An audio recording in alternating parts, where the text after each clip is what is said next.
தண்ணியினுடைய முக்கியத்துவம் பாத்தீங்களா?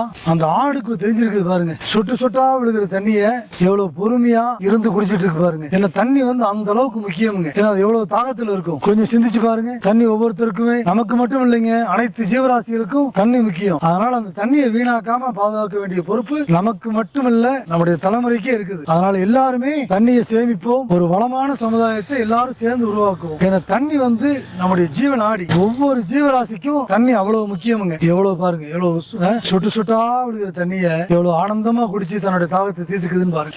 இந்த மாதிரி தண்ணி வந்துட்டு தான் இருக்குது. பக்கத்துல உள்ளவங்க யாராவது இந்த மாதிரி ஒரு பாத்திரம் ஏதாவது வச்சு அந்த ஜீவராசிகளுக்கு வச்சோம்னா நமக்கும் நல்லது, அந்த ஜீவராசிக்கு நல்லதுங்க.